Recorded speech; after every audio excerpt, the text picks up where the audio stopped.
Have you ever wondered what happens when love stops being a daily choice? When a marriage that once felt unbreakable begins to crumble, not from one catastrophic blow, but from 1,000 small abandonments? When two people who promised forever start waking up next to strangers? Padre Pio saw it. He saw what happens to souls when love is no longer chosen daily, and what he witnessed changed the way hundreds of couples understood their marriages. Throughout the 20th century, in a small monastery in San Giovanni Rotondo, Italy, this Capuchin friar with bleeding hands became known for something most people never expected. Everyone knew about his stigmata, the wounds that marked his body for 50 years. Everyone knew about the miracles recorded by skeptical doctors. But few understood his other gift, the one that terrified people more than any physical wound. Padre Pio could see the state of souls, not just the living. He could see what was happening inside marriages, inside hearts, inside the spiritual bonds between husband and wife, and what he saw in some marriages made him weep. He repeated the same words 3 times. Be happy, be happy, be happy. It was not just a wish, it was a prescription. Those who knew Padre Pio understood he never wasted words. When he told them to be happy, he was giving them the secret to what their marriage required to survive. Daily choice, daily renewal, daily commitment. It is the best way to support this work. Also comment from which city you are hearing this from. This script is researched and factual, using sources including the documented archives from Casa Sollievo della Sofferenza Hospital in San Giovanni Rotondo, the official testimonies compiled for Padre Pio's canonization process, held by the Congregation for the Causes of Saints, and the personal letters preserved in Bernard Ruffin's comprehensive biography, Padre Pio. The true story, published in 1982 by our Sunday Visitor Press, which contains direct interviews with witnesses who lived alongside the saint. These are not secondary sources. These are the primary documents and eyewitness accounts that form the foundation of everything we know about Padre Pio's life. Now back to the information. He was 8 years old, making his first Holy Communion. The boy looked up at the friar with the wounded hands and never forgot him. Years passed. Giovanni worked in mines, became a teacher, then a journalist. In 1948, he resigned from a mining company because his Catholic beliefs clashed with the work environment. Eventually, he found employment at Casa Sollievo della Sofferenza, the hospital Padre Pio founded. It was there, walking the same corridors where the wounded hands of the saint had blessed the sick, that Giovanni's life intersected again with the friar who had blessed him as a child. She came to the monastery not expecting a miracle, but looking for peace before the end.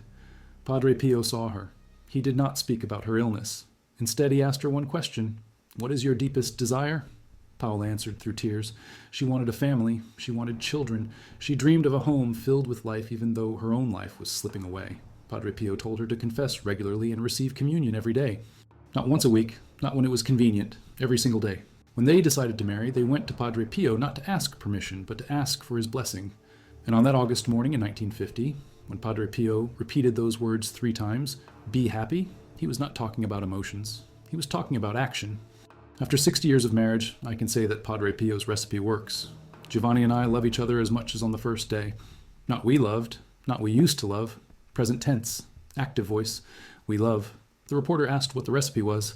Paula did not talk about romance. She did not talk about compatibility or shared interests or communication techniques. She said this: "Every day, Padre Pio prayed the chaplet of the Sacred Heart of Jesus for us, and every day we chose to love each other again." He told them the same thing he told Giovanni and Paula. Love is not a feeling you fall into. It is a choice you make, and you make it daily, or you lose it. She went to confession with Padre Pio, and at the end she whispered, "I'm afraid to make the wrong choice. I need you to tell me which man to marry." Padre Pio closed the confessional window in her face. "I am not a fortune teller," he said. "Pray to the Holy Spirit for guidance." Angela left the confessional in tears. She felt rejected. She returned to the boarding house and told the landlady what happened. The landlady smiled. "Sometimes Padre Pio is brusque. Think nothing of it. Just be persistent, and you will get your answer." She had to learn that marriage is not a destination you arrive at, but a path you walk, and every step requires a new decision to keep walking. "You two are made for each other," he said. "I think you should marry her." Giovanni said, "But war is about to break out. I could be called up for military duty at any moment." Padre Pio said, "The war will not touch you." He would not serve. The war, as Padre Pio said, did not touch him, but marriage did. Years passed. Angela and Giovanni remained childless. They went to Padre Pio in desperation. He told them not to worry. "The children will come. You can begin to prepare the baby clothing now. The first will be boys, and the last will be girls." They had 3 sons. Then, after a gap of years, they had daughters. Every child arrived exactly as Padre Pio said. But the real miracle was not the children. The real miracle was that Angela and Giovanni learned to choose each other every single day. through infertility, through war, through uncertainty, through all the small disappointments that kill most marriages before any major disaster strikes. Like a plant that gets watered once a month, it does not wilt overnight, it fades. The leaves turn yellow one at a time, the stem weakens, and by the time you notice something is wrong, the roots have already dried up. He explained that he prayed for his wife every day and offered sacrifices for her soul. Padre Pio listened. Then he said something Giuseppe did not expect. For the sake of your family, you should consider remarrying. Giuseppe was shocked. He had just told Padre Pio he never wanted to remarry. But Padre Pio saw something Giuseppe could not see.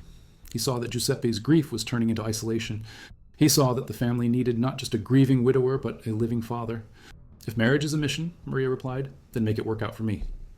Then she woke up. When Giuseppe proposed, Maria remembered the dream. They married.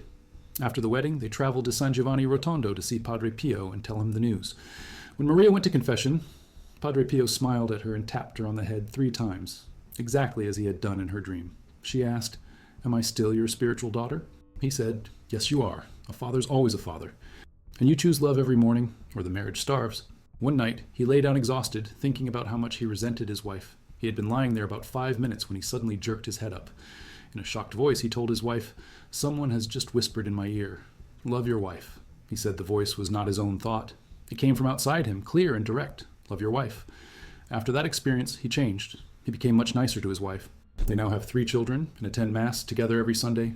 Padre Pio told couples that the greatest danger to a marriage is not infidelity or abuse or financial ruin.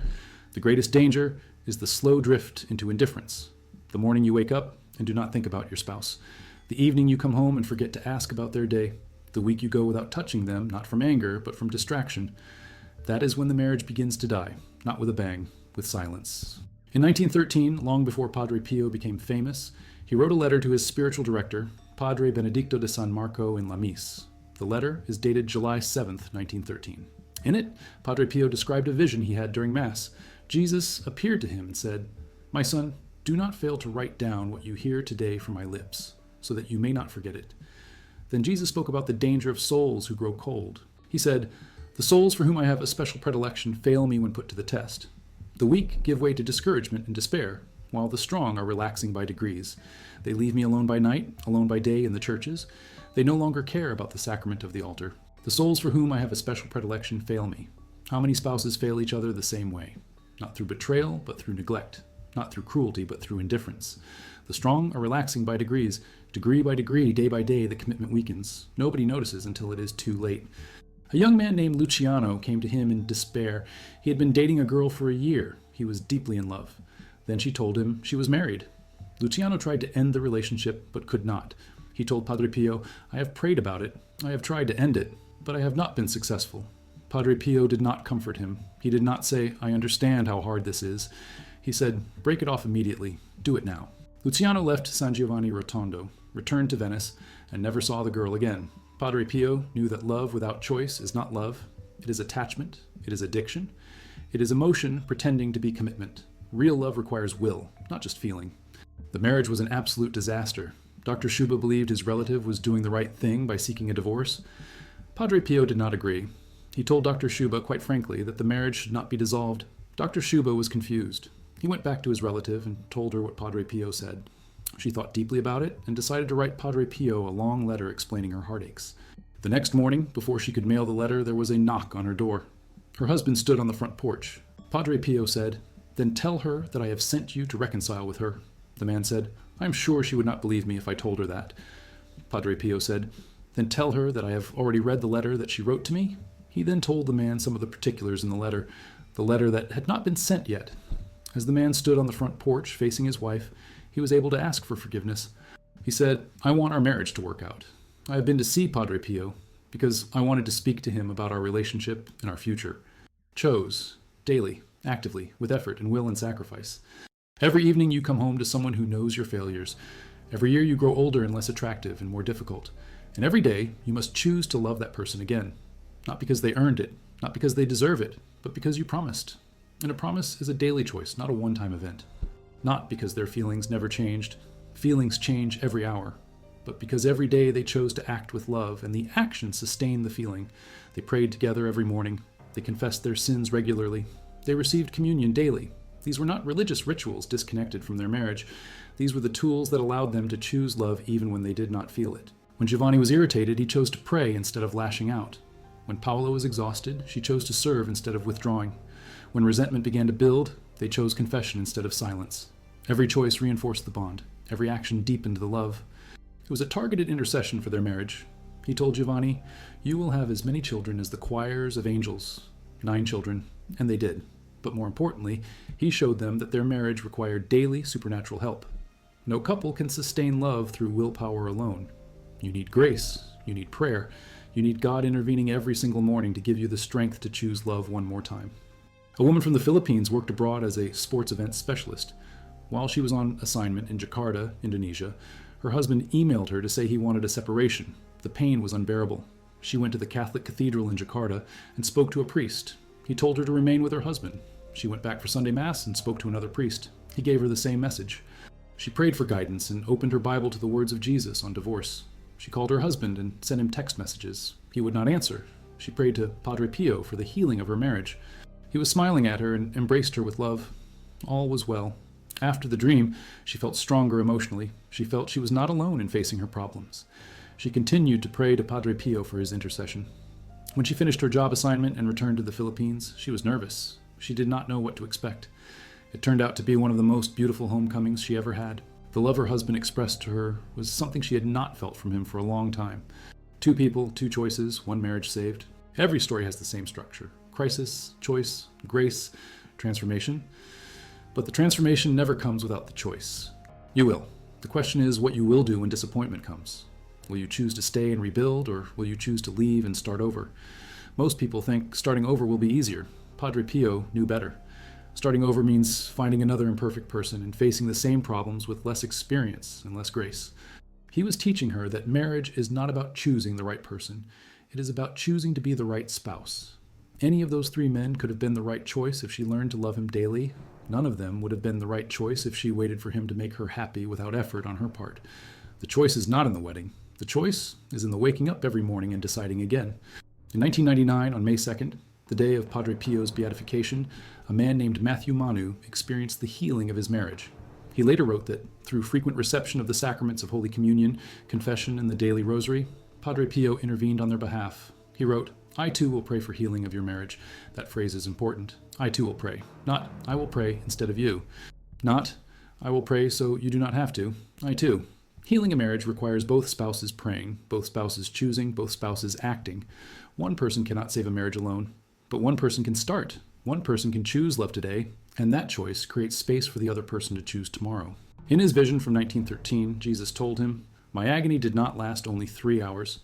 No, I shall be in agony until the end of the world because of those for whom I have done the most. During my agony, my son, we must not sleep. My soul seeks a few drops of human pity, but alas, they leave me alone under the weight of indifference." Jesus chooses to love humanity every single day, even though humanity rejects him every single day. He does not love because we earn it. He loves because he promised. And his promise is renewed every morning, every hour, every moment. That is the model for marriage. Not love when it feels good, love when it costs everything. The partners who stopped seeing each other. They lived in the same house, slept in the same bed, raised the same children, but they were strangers. Padre Pio called this spiritual death. The body was alive, but the soul of the marriage was gone. And once the soul dies, it is almost impossible to resurrect it without a miracle. A marriage on the brink of divorce reconciles on the front porch. A husband who resented his wife hears a voice in the night and changes completely. A wife working abroad returns to a husband who smiles and embraces her with love. These are not fairy tales. These are documented testimonies recorded in the archives of San Giovanni Rotondo, compiled for the canonization process, and preserved in the letters and interviews of those who knew Padre Pio personally. It is coercion, and God will not coerce anyone, not even to save them. And death comes slowly in most marriages. It comes in the form of indifference, neglect, silence, coldness. You can stop it, but you must choose to stop it every single day. She did not talk about shared hobbies or effective communication techniques or date nights or marriage counseling. She said, "Every day, Padre Pio prayed for us. And every day we chose to love each other again. Simple, direct, true. Prayer and choice, grace and action. That is the recipe. That is the secret. That is what Padre Pio saw when he looked at the souls of married couples. The souls of husband and wife were intertwined, bright, alive, full of grace. These were the couples who chose daily. They prayed together. They confessed their sins. They received communion. They served each other. They forgave quickly. They spoke kindly. They touched gently. And every morning they woke up and made the decision again, I will love you today. Not because you earned it, not because I feel it, but because I promised. And I choose to keep that promise. I will not love you today, not because you do not deserve it, but because I do not feel like it, and I choose my feelings over my promise. He begged these couples to change. He refused them absolution if they would not choose differently. He sent them away from the confessional to think and pray and decide, because he knew that God cannot help someone who refuses to be helped. Grace is powerful, but it requires cooperation. You must choose to receive it. You build a happy marriage every single morning by choosing love over apathy, service over selfishness, forgiveness over resentment, prayer over pride. Some days the choice is easy, some days the choice is agonizing, but the choice is always there. And what you choose today determines what your marriage becomes tomorrow. Not because they felt the same emotions. Feelings fade, but because they made the same choice. Every single day for 60 years, they chose love. And the accumulated weight of 21,900 choices built a marriage so strong that death itself could not break it. When Paula died, Giovanni mourned her as deeply as the day they met. That is what love looks like when it is chosen daily for a lifetime. He died in 1968, on September 23rd, but his message remains, marriage is a mission, love is a choice, grace is available. And every morning you wake up next to your spouse, you have one decision to make. Will I choose love today? That decision, repeated daily, is what separates the marriages that thrive from the marriages that die. And that decision is entirely up to you. In 1950, Padre Pio told Giovanni and Paola, you will have as many children as the choirs of angels. 9, they did. But the deeper prophecy was this, you will love each other as much on the last day as you did on the first. And they did. Not because of luck, not because of compatibility, but because every single day for 60 years they chose love. And when Paola's heart stopped beating in 2010, she died knowing she was loved. Not because Giovanni felt affection, but because he had chosen her every morning for 21,900 days. That is what Padre Pio meant when he said, be happy, be happy, be happy. It was not a wish, it was a command. Choose happiness, choose love, choose your spouse every day until death. That is the secret. That is the mission. That is what Padre Pio saw when he looked at the souls of those who understood marriage as a daily choice. It survives on choice, and the choice must be made daily, or the marriage dies. She said, I do not know if I have anything left to give. He said, then you choose again tomorrow. You keep choosing until the feeling returns, or until you die, but you do not stop choosing. 6 months later, she came back to San Giovanni Rotondo. Padre Pio saw her in the church and smiled. She told him, I do not know when it happened, but somewhere in those months, I started to feel again something deeper, something that does not go away when life gets hard. And once you understand that distinction, marriage becomes possible even in the hardest circumstances. And when it did, his prayer was stronger because it was built on will, not emotion. It will be rooted in character, commitment, and the repeated choice to love when loving was hard. When was the last time you told your wife you love her? The man could not remember. Months? Years? Padre Pio said, tonight, when you go home, tell her. The man said, but I'm not sure I feel it anymore. Padre Pio said, tell her anyway. But he remembered Padre Pio's words. He said, I love you. His wife stopped. She turned around slowly. She said, what? He said it again, I love you. She started crying. She said, I thought you did not care anymore.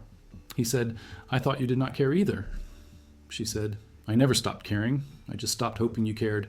And the starting point was 3 words spoken without feeling but with will. I love you.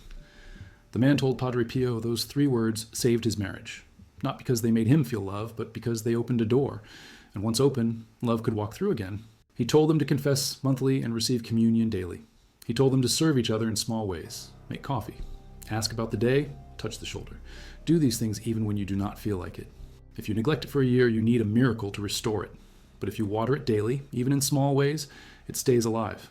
A living garden can grow more beautiful. A dead garden requires resurrection, so do not let it die. Water it every single day. They received communion every day at the 5 in the morning Mass. They served each other in small ways. Giovanni brought Paola coffee in bed every morning. Paola laid out Giovanni's clothes every evening. These were not grand gestures. They were daily habits, small actions, repeated thousands of times until they became the foundation of a love that lasted a lifetime. When people asked Giovanni how he stayed in love with Paola for 60 years, he did not talk about destiny or soulmates or romantic feelings. He said, I made a decision every morning. When I woke up, I looked at Paola and I said to myself, today I will love her well. Sometimes it was easy. Sometimes it was hard. But I said it every day. And after 60 years, those daily decisions added up to a lifetime of love. Padre Pio taught that lesson to hundreds of couples during his life. He continues to teach it now through the testimonies preserved in archives, through the prayers offered at his tomb, through the miracles that still occur when someone chooses love over apathy and asks for the grace to make that choice again tomorrow. The message is simple. Marriage is a daily choice. Love is a daily action. Grace is daily provision. And the couple that chooses daily, acts daily, and prays daily will build a marriage strong enough to last not just until death, but into eternity itself.